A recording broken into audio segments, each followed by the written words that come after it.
That is delicious. Everybody, it is 7 o'clock on the West Coast. It is 9 o'clock in Jocelyn, Illinois. And it is 10 o'clock in Cambridge, Massachusetts. This is We'll Do It Live. It's We'll Do It Live. On tonight's show, Christian James Hand, Bill Starkey, musical performance by Steel Rod.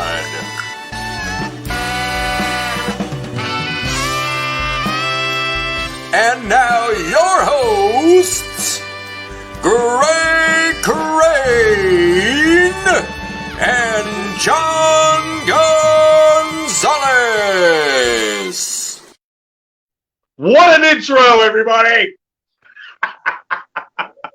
And he's dabbing. Is that dabbing? I think it's dabbing. How the young kids do it. Mm-hmm. It's how the young kids do it. That's the way they do it. Everybody, it's our 15th show. Welcome in. Jonathan, how are you, sir? Is that right? Yeah. I'm doing well, sir. Yeah. Bouncing back from a back injury, so I feel good. I know. How you doing with your question mark spine there? Surprisingly well, all things considered. Considering 6 days ago, I was sitting as still as possible, trying not to move a single muscle in the lower half of my body, while guzzling Coors Banquet beer so that it would kind of numb the pain. How much numbing does Coors do? It actually doesn't do a whole lot. It took a lot. I walked into that place with 20. I think I left 14 down, and it's still I was in hell. It was bad. That's called self-medicating, my friend. Bad. We do not condone that. I think I look fatter on this particular computer.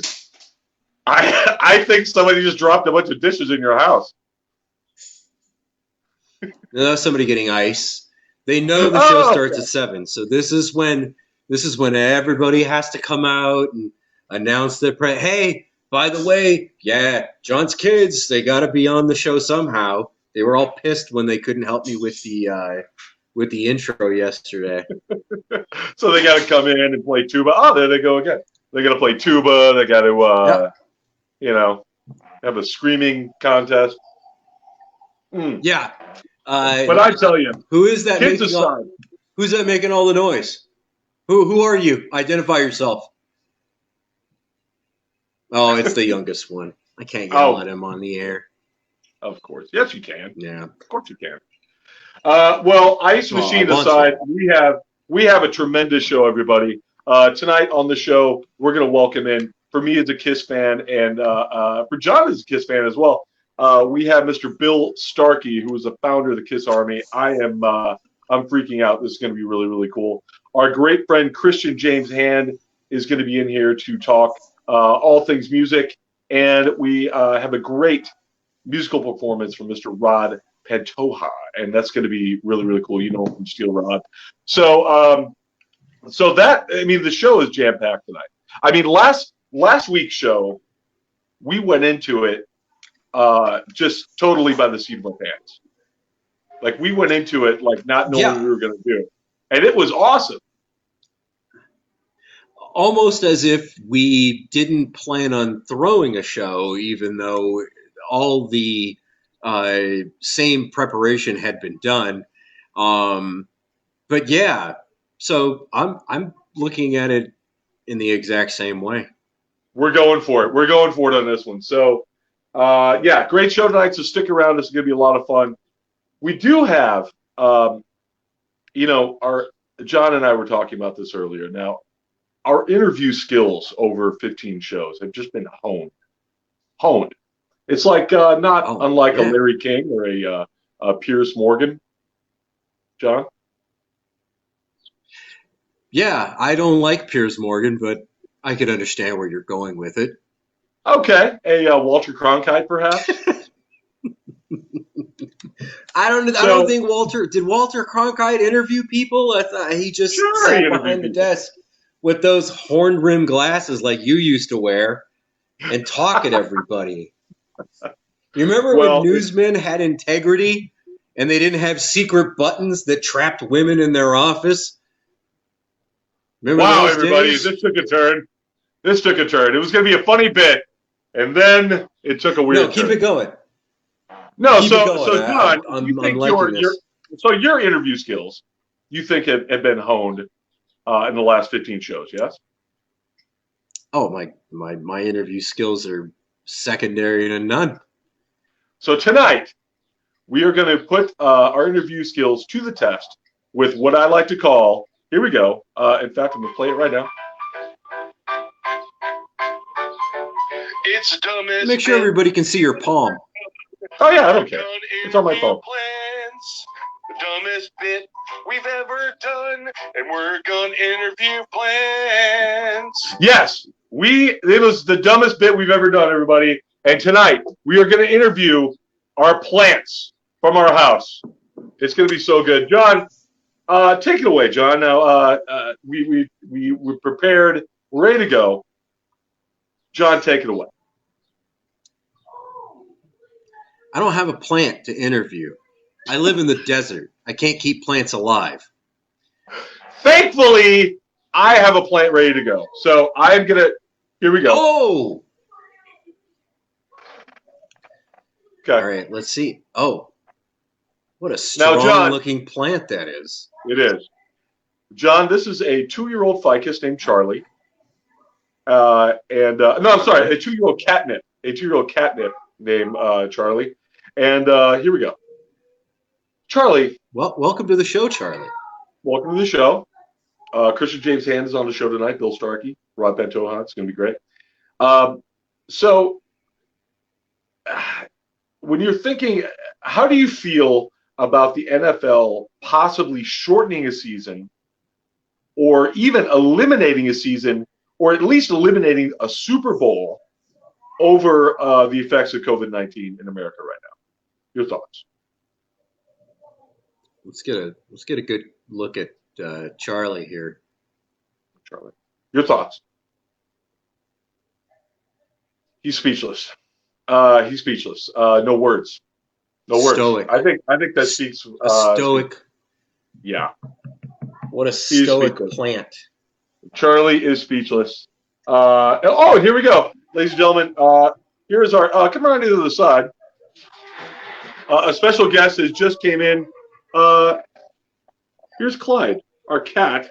Clyde will enjoy some. There you go. Come on in. Bring Clyde in. And Clyde, who enjoys some catnip. He looks so excited. Bring him in a little farther there. This is Clyde, everybody. And he's. Oh, is that our former producer? That's our producer. Lisa Crane? That's our producer, Lisa. Thank you so much for coming in. Anyway, so we interview plants. That totally went off the rail as the dumbest bit we've ever done. I knew it was going to be exactly like that. Ladies and gentlemen, we're going to take a quick break and regroup, and we're going to come back with Bill Starkey, everybody. We'll be right back. Well, we need to address a few things before we go to break, though. And these were very new things for us. So the first thing, of course, I apologize. Last night that was announced, we're on Twitter. We are on Twitter, everybody. We are on. We'll Do It Live 4 at We'll Do It Live 4 because I wasn't paying attention when I created the Twitter handle. So a 4 got put at the end of it. All right. Well, there you go. If there's three others, We'll Do It Lives, then, so be it. Yeah. It didn't warn me at all. It didn't say like, oh, by the way, this name's been taken, so we have some suggestions. Because I could have done it a lot differently, but I just kept forging ahead, just like as if you were going to create a MySpace page called Dirty Frank a tribute to Pearl Jam, but then it cut off when it said Pear. So we love Pears as a we did love it. And as always, we always encourage people to email us at livewithjohnandgreg@gmail.com. And so everybody do the whole the Twitter deal. We'll do it live 4. That is us. Go ahead and tweet and hashtag and have a good time. And by the way, who is the person that we want to have hashtag? Go ahead, John. What is our? We have an actor that we want to have on the show. Oh, it's definitely John Michael Higgins. John Michael Higgins. Anybody knows him? They go ahead and contact us, or go ahead and hashtag John Michael Higgins on Twitter, and we're going to do sort of a Bill Starkey thing, and we're gonna get John Michael Higgins on our show. Yeah, that's the plan. All right. Well, there you go, everybody. Well, John, are we ready to take a break and come back? We good? Yeah, let's take a 5-minute break. No, it's not 5 minutes, by the way. 2 minutes. You can all wait 2 minutes for us to get our ass together. It's not that hard. 2 minutes. We'll be right back, everybody. Bill Starkey.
Back, everybody. Thank you so much for sticking with us. Thank you so much for sharing and liking our show. Right now, I am so excited.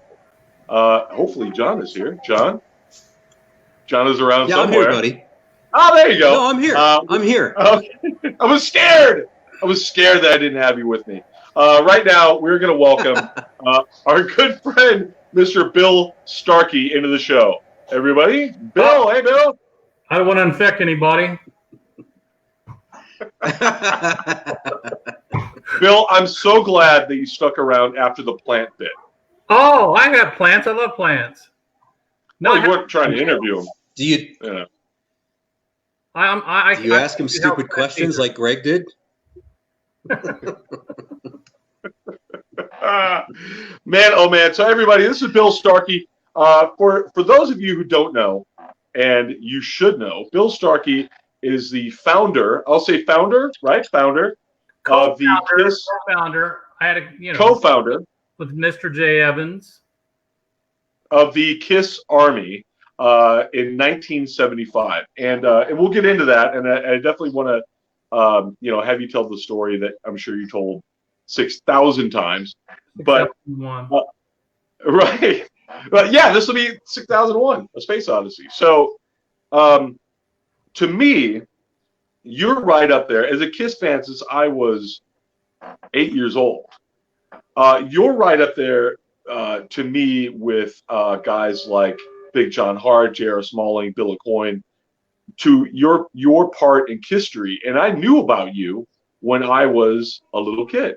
We always heard about Bill Starkey had started this, and Kiss had always, Gene had always mentioned you, and so it's a real pleasure. I'm geeking out a little bit, but it's a real pleasure to talk to you, man. So I guess let's again tell the story again, but just for everybody, take us back to like 1975, Terre Haute, Indiana. Yes.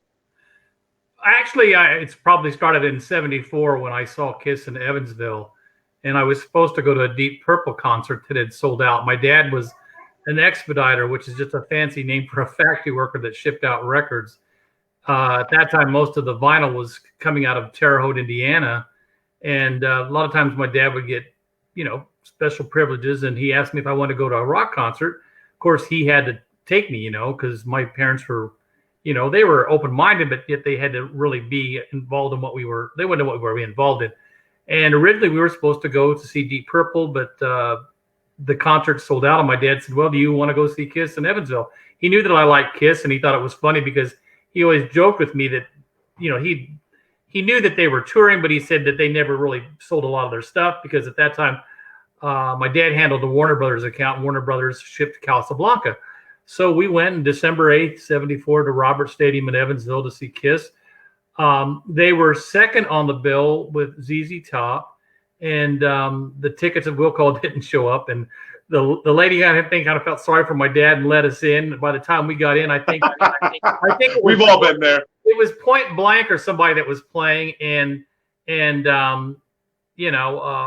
we got in there and they were just ending their set, and then Kiss came on second and just blew me away. And then after ZZ Top came afterwards, and then my dad looked at me and he said, after seeing Kiss, he says, have you seen enough? And I said, no, I'd seen all I needed to see. So here I was, it was, the Sunday, a heck of a drive on Sunday night in December in a pickup truck going home to Terre Haute, and I'm on the school bus with my buddy Jay Evans, who we traded, music stuff like that. I mean, we talked about music together, and I told Jay, I said, because he'd had the Kiss album, the first couple albums too. And I said, I saw Kiss in concert and they were incredible. And of course, I think Jay said, well, it was your first show, don't get too excited about it. And I said, yeah, I guess so.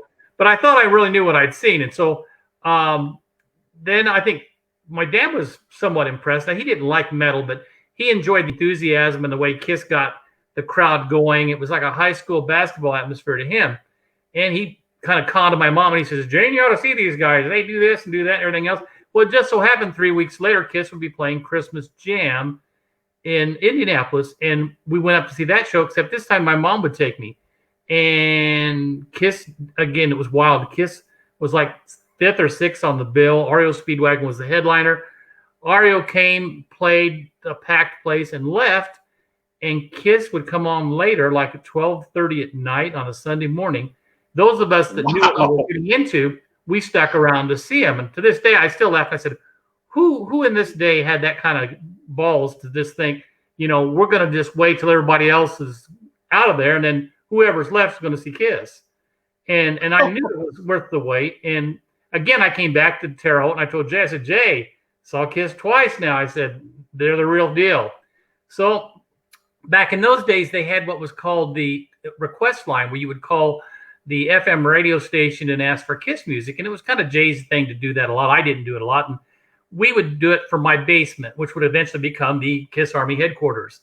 And WVTS FM at that time was a very powerful radio station, and they just constantly refused to play Kiss till eventually they got tired of bugging us. I think one time one of them told Jay that, it's the program director that didn't like him. Just, he thought they were a New York bag band, or so I forget what the reference or something was.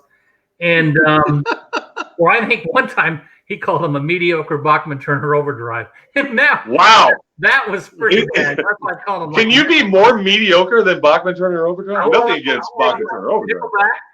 So I think then we decided that we would come up with a name, and it was the Kiss Army. And Jay was into this military thing at the time, which was funny because neither one of us would get drafted or anything like that. I mean, Vietnam was over, and so we started writing these goofy letters to the radio station, play Kiss or we'll blow the station up. And we would cut out pictures of. Oh, I'm sure that went over really well. Well, in the 70s, you could do that. I mean, oh, right. Today we'd be in jail, but back in then we'd cut out these pictures of explosions going off at a Kiss show, and those were hard to get, those pictures from ruining your circus magazines that now I probably could have gotten money out of them now that they're vintage. And we would mail these off, and this went on for a long time. Well, eventually Jay got some of the guys, and we decided we were going to go see Kiss. We found out Kiss was going to play as a headliner in April. So this is December, then April. We're in our senior year of high school. We took like 3 carloads of kids to see Kiss. A lot of people, they didn't really know what they were getting into because at that time Kiss was still wasn't on the radio. Dressed to Kill had just come out, and these guys were just blown away. And so here I'm taking 3 carloads of people. We're going back to Terre Haute. One of the guys was so stoked he went into the print shop and made Kiss shirts for us to wear to school, which I still say is the first mass-produced Kiss T-shirt. And we had our picture taken in the boys' restroom, which was funny. And we would determine what day we would all wear our Kiss shirts together. Well, this would started getting a lot of crap from the other high school kids because back then you followed your rock groups like you did your sports teams, and people would say Kiss my, you know what. Or if they're so, and here's what bothered me was they'd say, Starkey, if they're so great, why aren't they on the radio? And I never could answer that. So that became our motivator. So eventually they would tease us at WVTS, and they would play like the love theme from Kiss, an instrumental before they led into a news break. So we would call in and they would say, well, you wanted Kiss. So we played it and we say, we don't mean that. Or they would play a song and not say who it was. And then we would call back and complain about that too and say, hey, okay, you played Strutter, but you didn't say it was by Kiss, okay? So I think they were just agitating us. So maybe we're just going to blow up part of the station because of that. Well, you played a little bit. We're just going to, maybe smash up the sidewalk. And so I think at that time another radio station was coming up, WPFR, and they started to play Kiss, which was kind of helping our cause.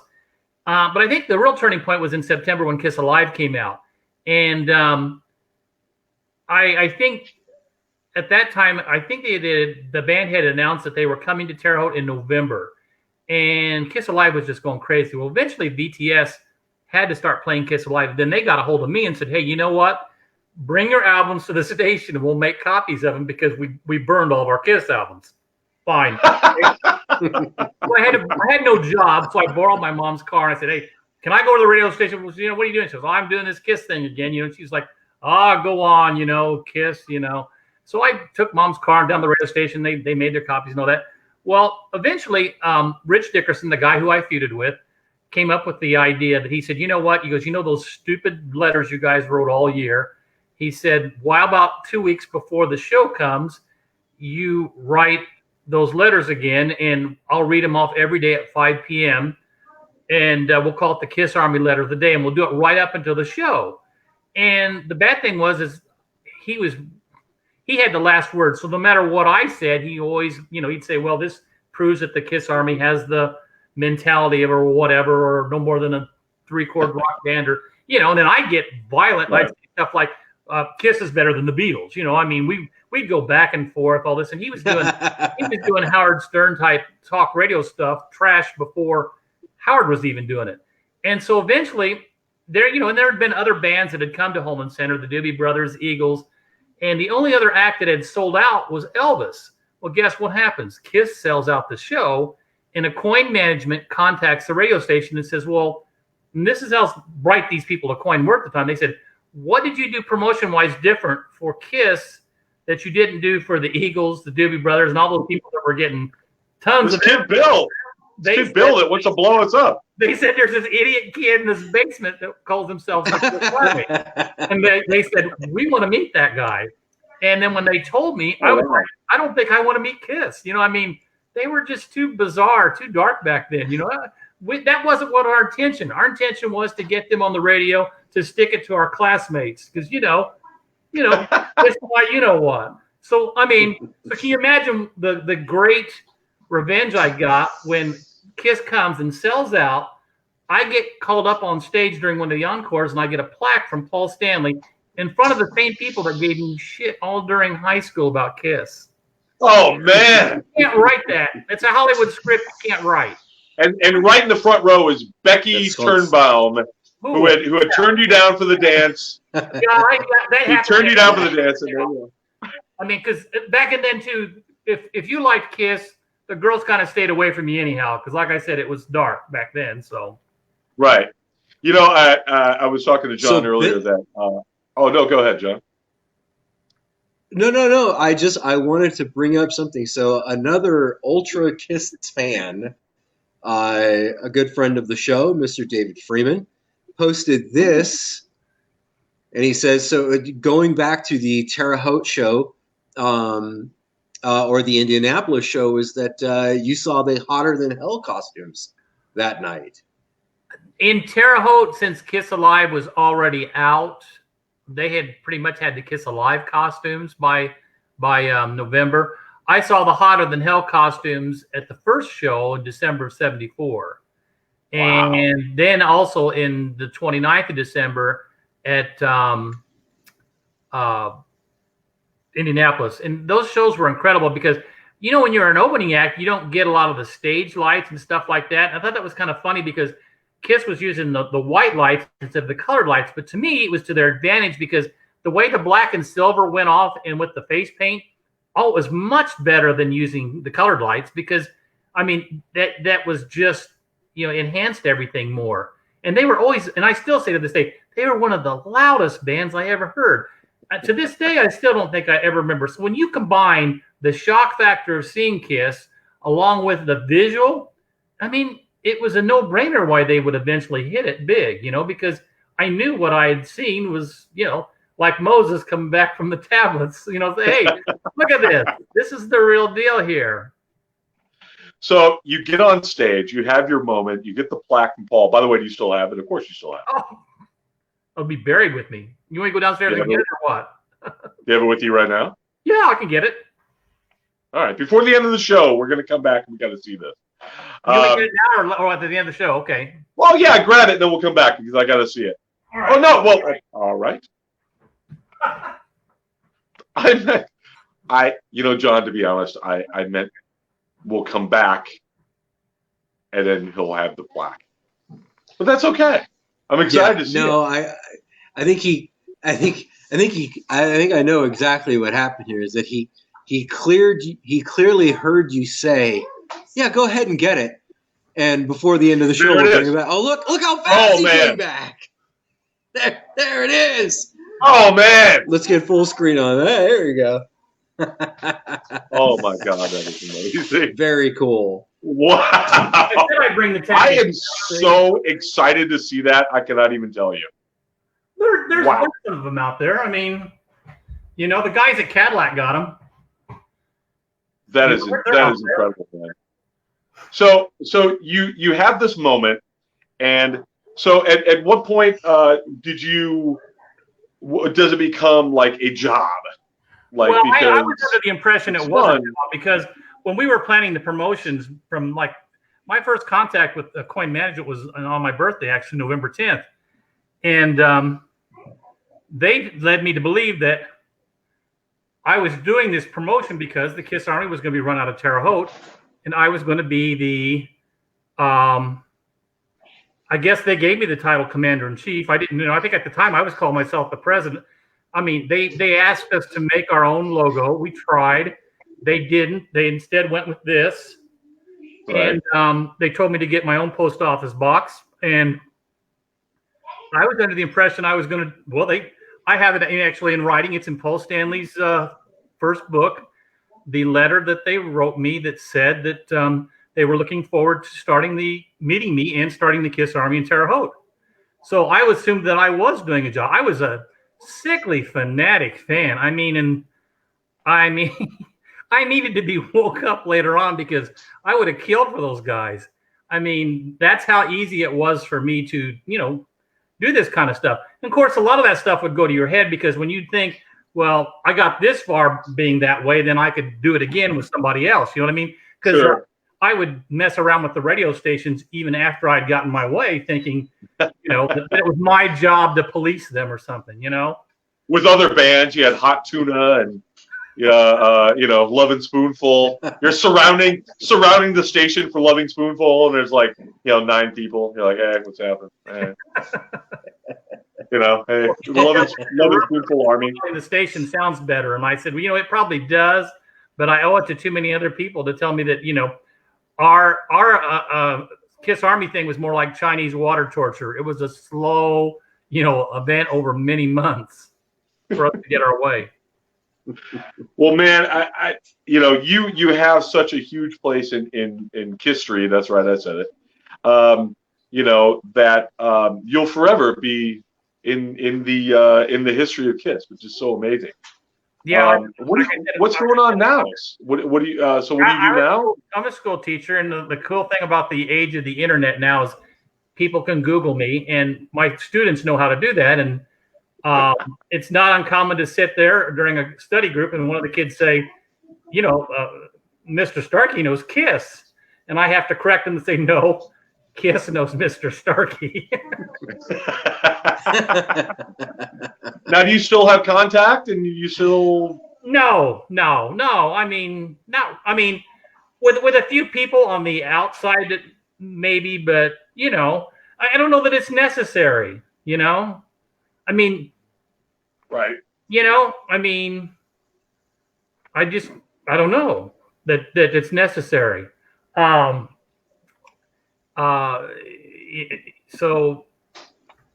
I don't know how to put it in a more of a polite way. I mean, there's a mutual respect there. They know where I'm at. I mean, if somebody needs an extra picture for a new tour book or something like that, they'll get a hold of me and say, hey, right. You have a couple things you want to be in a tour book or something. Yeah, I mean, I've been in so many things that it's amazing. History 1, History 2. I don't know, at least 3 of the VH1 things that they did. So, when people call me and stuff like that, but no, I don't. I mean, Gene and Paul aren't going to stop mowing their lawn and call me or whatever, and that's fine because they do their own thing. Hey, I gotta call Bill. Hold on. Yeah, I mean, right you know what? They're, but see, the thing is, I don't know that they do that with anybody. So, right, that's just the way it is. I mean, and I'm sure they probably don't do that with John Hart either. So, or the other people you've mentioned, So, it's not that big a deal. I mean, I have my place, and that. What else can I? It's a very proud moment, and I'm happy for all of them. Well, man, this is a big deal for me, and I really, really, really appreciate that you came on to our little show and had some fun with us. So thank you so much. We really appreciate it. It's my pleasure. And please keep in touch. And everybody, Bill Starkey, the world famous Bill Starkey, will be right back with Christian James Hand. Thank you again, Bill. Thanks, man.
everybody, we are back.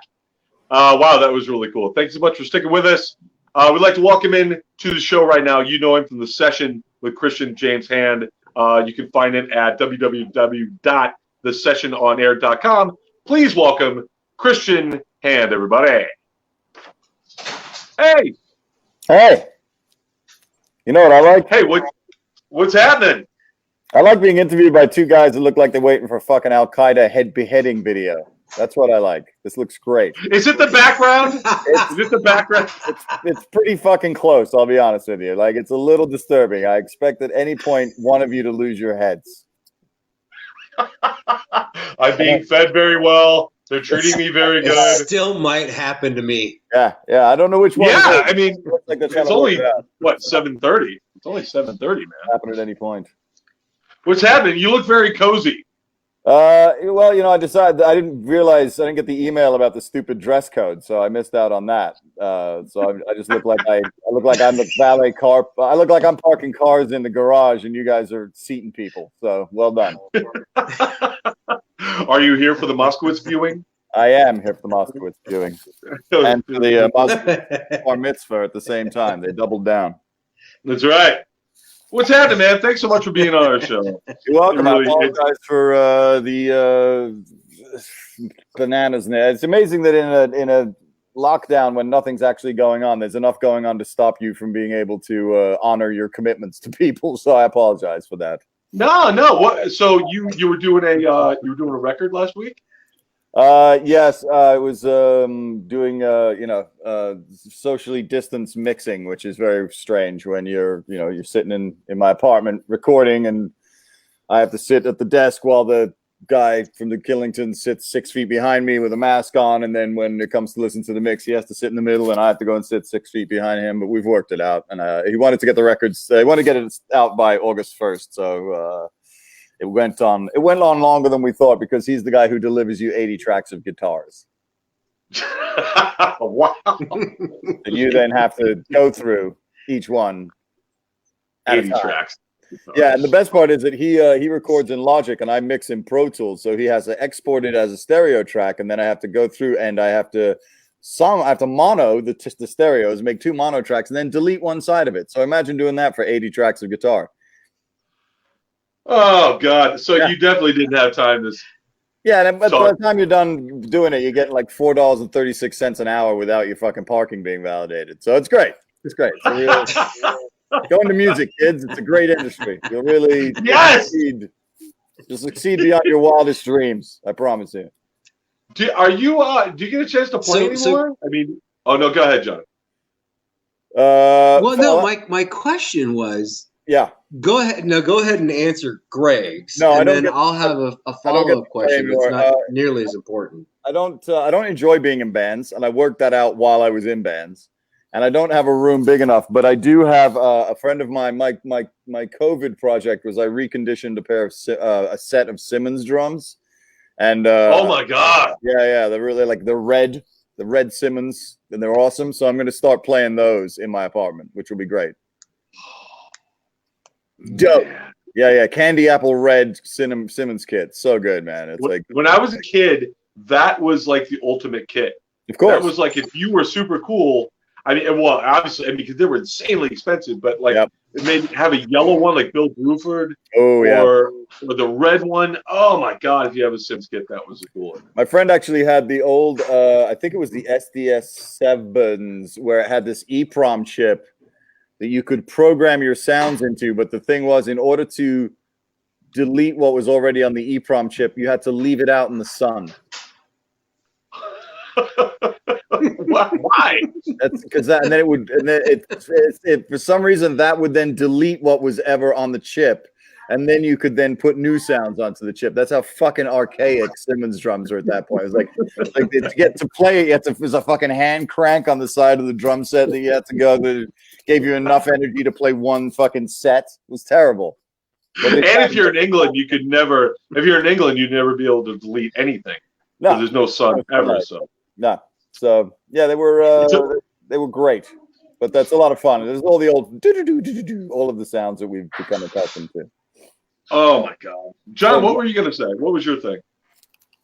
So so obviously, Christian, you've been. We go back to the two like an beheaded videos institution. as well, because it makes my. You want it? Yeah, it makes it incredible. There's nothing more uncomfortable than staring at your own fucking face and like talking to yourself while it's like, this camera is like the worst unflattering fucking camera ever invented. Like, what dick and apple is like, let's make a camera that's like so brutally honest that everyone is going to resent their faces and want to burn them off with acid at the end of their first fucking Zoom call. Like, idiot. Make it flattering, you dick bags. Everybody's got to use these things. You had a question? You gotta throw down the $70 and get yourself an external webcam, man. That's you got to do it. You got to take the plunge. I don't do any of this. So this was actually a laptop that UMG sent me, and I was like, all right, cool. And then I used it for one Zoom call, and I was like, this is horrific. The camera on the phone looks so much better when I do my IG lives. It looks beautiful. This thing is like truth cam. Like, Jesus Christ. I want to know that this is how badly I've aged.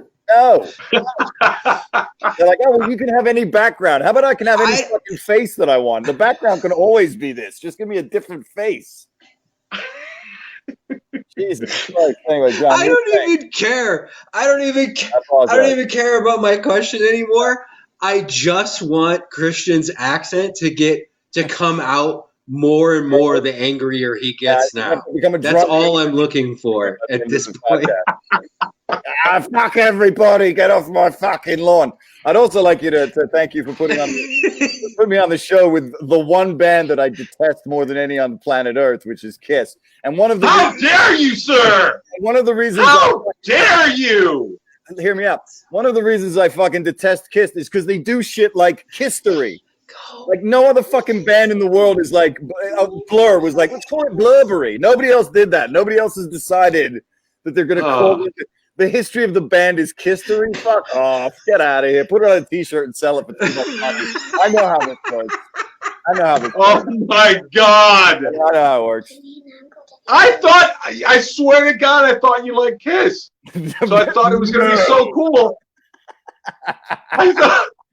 I appreciate it, though. I really do. I appreciate the thought. It's very kind of you. I really. Oh my God! Yeah. People are like, "What's the one band you'll never break down?" I'm like, "Oh, easy, Kiss." It's a list. It's a list of one. Like, it's actually 10. It's 10 names, but they're all Kiss. 1 through 10 is all Kiss. 11 is also Kiss. Weirdly, but yeah, no, I'm totally into it. It's not a problem. I'll do it. Oh my God! I would break down a Kiss song, and then I would pick Beth just to annoy every Kiss fan in the world. Oh my God! And just have all orchestra. Just make it miserable. Make it like the longest hour they've ever had to sit through. John is loving it. Oh my God, dude! I'm loving it. Because it's actually happening. When I prophesize this happening, the more worked up he gets, the more it comes out. So it's satisfying for me. It'll be a fucking Guy Ritchie film by 8 o'clock. we're gonna rob a diamond store at 8 o'clock. Not a fucking problem, mate. Get me Clive Owen in here. We'll have some fun. So you did. All right, man. So what session? So everybody knows you from. Well, go ahead, John. Yep, John. No, I have a question. I'll take I have another question here. Please. I'll take John. Who's tougher? This is like the worst. I'm just throwing this shit away. Ever. It's just like a line. Oh, I got one. Holy shit! I got both of them. This is great. This is so hard. I know they're from 2 different countries, but who's tougher? Tom Hardy or? Oh crap! I forgot his name, and I had his name before. I asked it. The Spartacus guy, not Spartacus. Tom Hardy. Gerard Butler. Tom Hardy. Who's tougher? Tom Hardy, in no guess. Tom Hardy for sure. But the one who's tougher than all of them is who is the real legitimate gangster boxer who was in all of the Guy Ritchie films? That dude. Legitimately the toughest guy on the planet. That guy would just kill people and then became a movie star. So the rest of them. Oh, you're talking about. I know exactly. What's his name? You know who I'm talking about. I could do it on my phone. Oh, I'm talking We're about. gonna Google it. Yeah, everybody's seen him. He's so good. Hold on. Everybody's seen him. He was in Lock, Stock, and Two Smoking Barrels. Vin Diesel. No, you douchebag. I was off the rails. This is totally off the rails. I was Vin Diesel's stand-in for 3 scenes on Triple X. Are you serious? Yeah, dude. My Did LA. we- I have so many fucking crazy LA stories, my man. It'll blow your mind. Oh, Vinnie Jones, man. Vinnie Jones was a legit gangster. With the and he had the Desert Eagle. Is that Vinnie Jones? The gold Desert Eagle in Snatch. He's the one who looks like he actually has killed people. Like everybody else looks like a movie star pretending to be a gangster. He's a gangster pretending to be a movie star. He's amazing. He's the one who he slams the dude's head in the car door. And by all accounts, when they were making the movie, he corrected it because he told Guy Ritchie that that's not actually what it looks like. And then everyone just like nobody asked any questions about how he knew what it literally looked like to fucking slam a dude's head in the car door. They were like, "Oh no, good, all right, well, we'll take your word for it, and we'll make it look whatever. What do you need?" Don't ask. So yeah. Oh my God! All right, you know what? I threw everything out now. I want to do this one thing. John, and back to John. I'm trying to bring up Vinnie Jones right now. I'm trying to bring up Vinnie Jones right now. Give me 1 second. Vinny is a so Christian. And if if it does what I 3 things. Yes. In the Thunderdome, Leif Garrett or Mrs. Garrett? Oh, Mrs. Garrett, she fights 30. I was absolutely going to say that. Can't be trusted. I would say Mrs. Garrett in second in 2 rounds. Yep. Buddy Rich or Richard Branson? Oh, Buddy Rich. Because did you ever hear that tape of Buddy Rich yelling at the dudes? No beards. No mustaches. And the best part about the no mustache is when he asks the dude on the bus what that is on his face, and then you hear this quiet voice go, "It's a mustache." And then Buddy Rich is like, "I fucking know it's a fucking mustache. How many times have I told you nobody in my band has a fucking mustache?" And then he proceeds to give himself almost a heart attack over the mustache. He's like, "Man, what's that on your face, sir?" "It's a mustache." He's like, you turn me into the union. I don't care. Okay, ShamWow guy in the Thunderdome.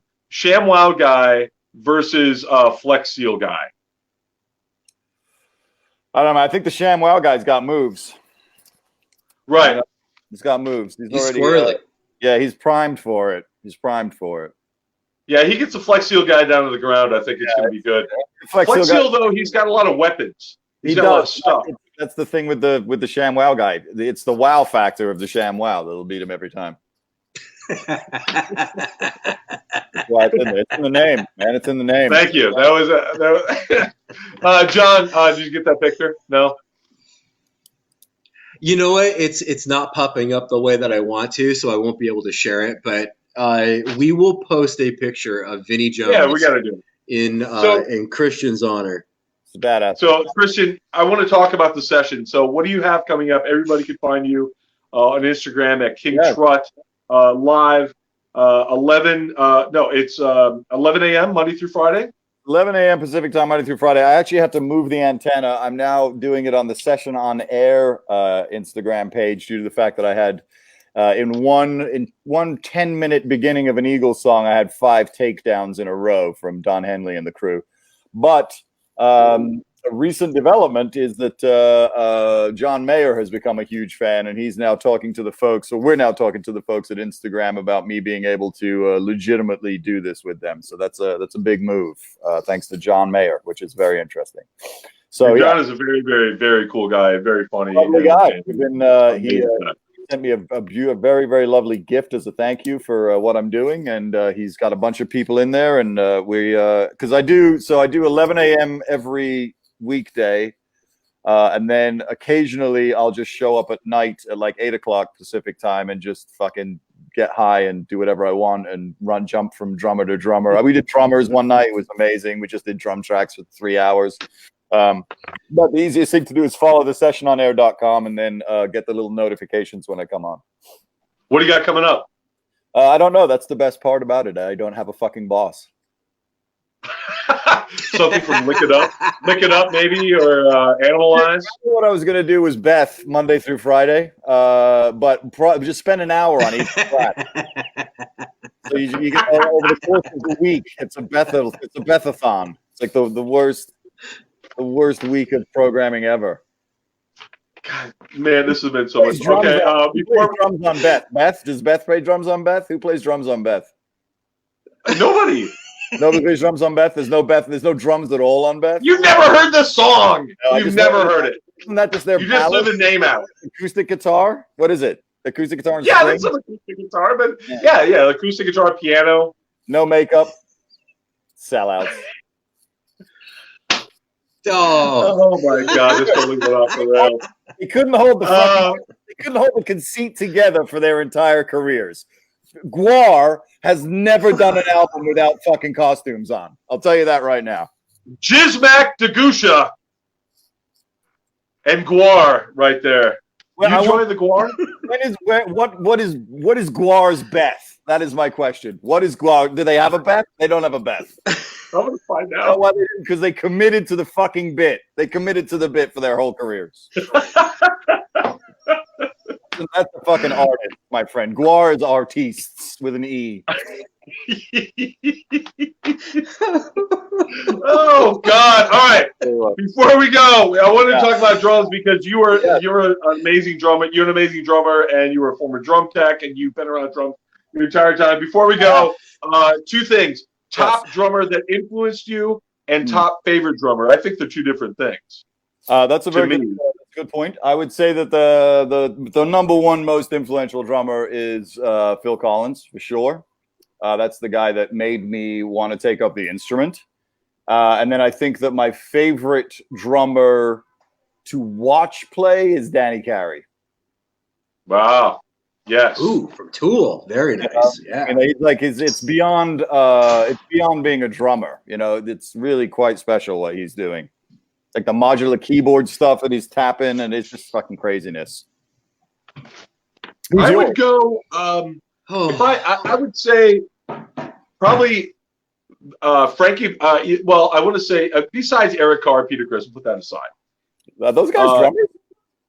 I know. I knew you were going to say that, and that's why I put it aside. What did that's Eric why I didn't even want to say anything.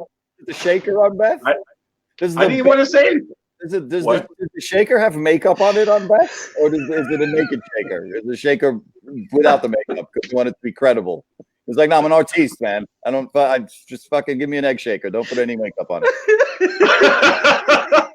Egg shaker. I would say Phil Rudd. Ooh, solid. Growing up was a guy, and my favorite drummer of all time is Jack Irons. Wow, that's he's actually doing some really cool stuff with like percussion groups and shit. He's no joke either. Man, Jack plays. He plays so, and it's a compliment, but there's a little bit of like he plays behind the beat. Of course, like he'll throw out fills that don't really kind of make. Yeah. Sometimes you look at it, you're like, does that make sense in the song? And then you listen to it, you're like, wow, that was so like loose. And anyway, well, wow, what a good. The track that did that for me is when you listen to Stevie Wonder's playing on Superstition. I mean, Stevie Wonder's performance on Superstition is absolutely breathtaking, man. And I did Bob Margouleff and I did Superstition at NAMM when I saw you in the country of Yamaha. Right. At the hotel where you decided that you were just going to own the hotel again, as you do every year. And Yamaha's got like such big dick energy at NAMM, it's ridiculous. Everyone else is like, oh yeah, no, we got what we did is we got an 18-wheeler in, and then we built 3 tents, and Yamaha's like, yeah, fuck you. We just took the first floor and then gifted the gift shop back to the hotel and let them have that. We're like, no, you guys should have the kitchen and the gift shop, but we want fucking everything else. And we're going to sell, like, the best thing about the Yamaha booth is it's like drums, piano, water skis, jet skis. That's a boat. Water skis. Like, it's like the Yamaha booth is like it's like an RV and boat show that they put instruments into. It's like the craziest thing I've ever seen. It's amazing. I'm like, I want to buy a drum set and a piccolo from the same company. And oh my god, a harp! I definitely want a harp. But I'll tell you right now, if I was in charge of Yamaha's Namaha setup, what I would be doing is I would have at least one corner where I would have shipping containers, just to show that you can do it. You know what I'm saying? Because no other company there's no Meinl, Tama, nobody else has shipping containers that they're selling, and you guys are into the shipping container world as well. And you should just have one big, huge, bright red fucking shipping container, so everyone can just look at it and be like, "Holy fuck, does Yamaha have shipping containers at NAM this year?" And it'd be like the talk of the fucking town. Lights on them and everything, lights, flat. Yeah, nobody could have like laser presentations, like the day, like lasers on them. You like unveil it out of like a big silk Yamaha thing, and you pull it up. And it's a huge red fucking shipping container with smoke and lasers, and everyone's like, "Holy shit!" Yamaha's like, they don't give a fuck anymore. They don't care. Oh my the greatest god! thing I've ever seen. They had a harpsichord playing, and then a fucking shipping container, empty. Didn't even have anything in it. It was amazing. But anyway, I did Superstition with Bob Margouleff, and he was telling me to get back to the reason I talked about Namaha. So he was telling me that because I was like, the drum track is incredible, and he was like, yeah, it's like the thing you got to remember about that drum track is that Stevie didn't have anybody to play along with because he was the band. So Stevie Wonder, they'd sit him in the booth, put him behind the drum set, show him where everything was, so he could get oriented on it. And then he would play the song, singing it in his head. There was no guide track because he was the dude who was the band. So all of those songs are him just literally being like, superstitious, and singing it and doing all these crazy drum fills and all that fucking shit. And on top of that, knowing where the verse, chorus, bridge, chorus stuff is without a click or a guide track. 3 takes for Superstition. It's unbelievable, man. And it was a really great moment. Like at the end of the bit, like Bob Margouleff, he like puts his hand on my arm and he was like, "Hey, do you mind if I say something to everybody?" And I was like, "Yeah, man. Like I'm right after this. We got to go to the Yamaha floor because they're doing they got like 3 big blenders. They got a blender at the Yamaha booth that will blend an iPhone and also play a sharp C that is so pitch correct. It's amazing." So he was saying. It's incredible. It's like one of the things that happens really rapidly when you hang out with Stevie Wonder is that you realize that you're in the presence of somebody who's been touched by the hand of God. And it was like this moment where you were like, of course, like if anybody knows that, it's this dude. Because it was the 3 of them made 6 albums in a row. All 6 of that fucking prodigious output bit is all Bob Margouleff, Cecil, and Stevie Wonder. It's 3 dudes, and then just calling in horn sections and everybody. It's absolutely amazing, dude. Amazing. Like that guy's career, like Bob Margouleff. And then I just found out he did Devo. Oh, whoa. He did Whip It. He did all of that first record that had all the big hits. It was Bob fucking Margouleff. Anyway. By the way, I'd like to congratulate real quick. I just want to congratulate Yamaha because I will tell you this. I bought a DW drum set and I regret that because I can't tune the fucking things to save money. I don't know what degree you have to have in audiotronic manipulation to get a DW drum set to fucking bong without sounding garbage. Yamaha is so much easier to tune, and I wish I'd bought a Yamaha drum set.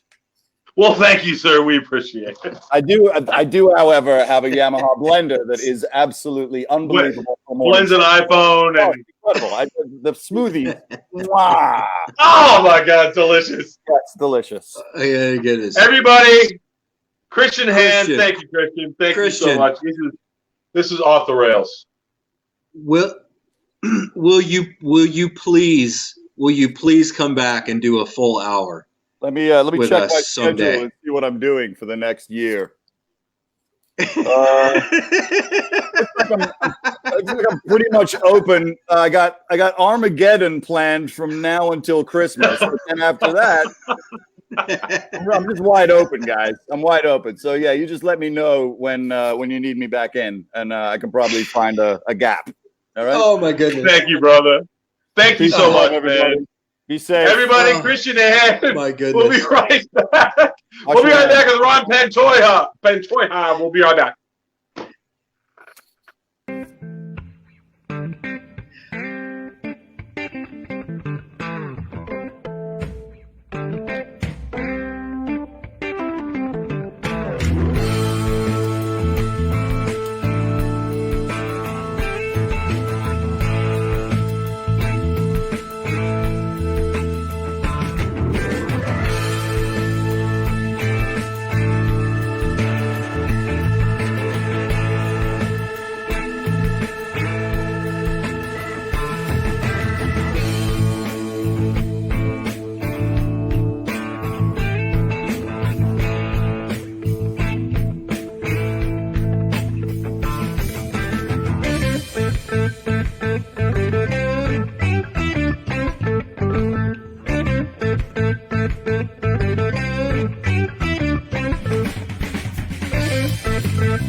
Everybody, wow, this show has been crazy. So we want to bring in right now our musical guest. You know him from his band Steel Rod, Sing with Steel Rod.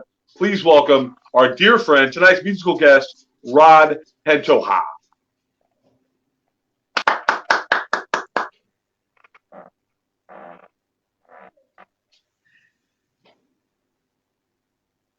No, we can't hear you.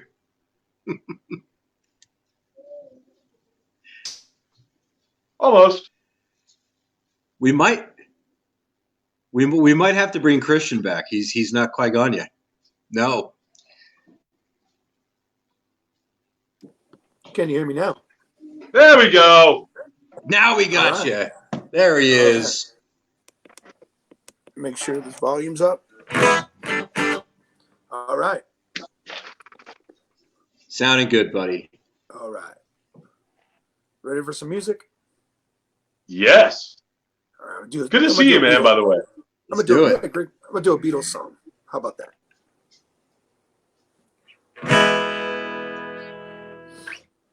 Here we go. With all the stuff going on, man, I haven't played in a while.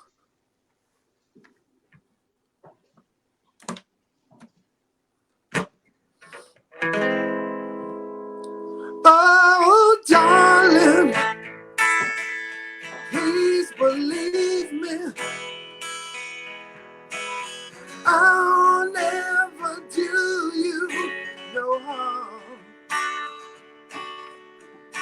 Believe me when I tell you, I'll never do you no harm.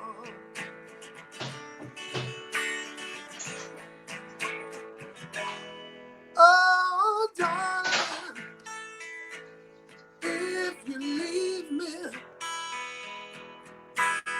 I'll never make it alone. Believe me when I thank you, don't ever leave me alone.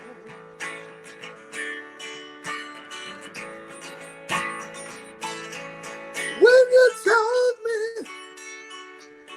you didn't need me anymore, well, you know I nearly broke down and cried. You told me you didn't need me anymore, well, you know I nearly broke down and died. Oh, darling, if you leave me, I'll never make it alone.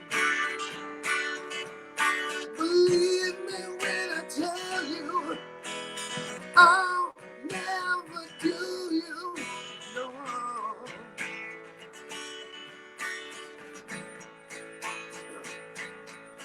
When you told me you didn't need me anymore, well, you know I nearly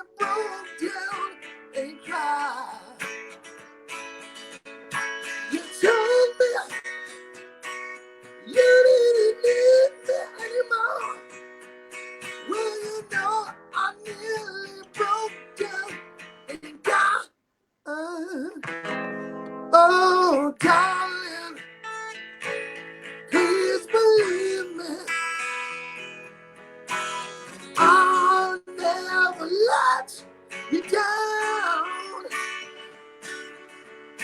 Believe me when I tell you, I'll never tell you no harm.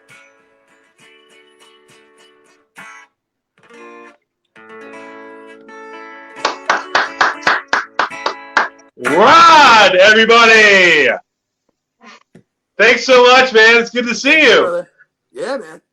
Thanks for having So when me. you guys, hopefully you're going to do a live stream coming up soon again? We're with, doing one next Steel Rod? Friday, around 7 o'clock. It'll be posted on steelrodband.com or our Facebook, Steel Rod Band. Easy to find.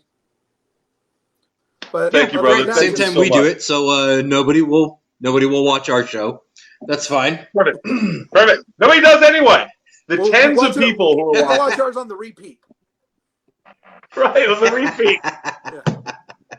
All right, everybody. Thank you so much, Rod. We are going to get out of here. We want to thank Christian James Hand. We thank Bill Starkey. We want to thank Rod Penchoha. We want to thank my partner, John Gonzalez. Everybody, this was a great show, and we want to thank you so much. Follow us on Twitter. Follow us on Facebook, on YouTube, and we will see you next week. Thanks so much, everybody.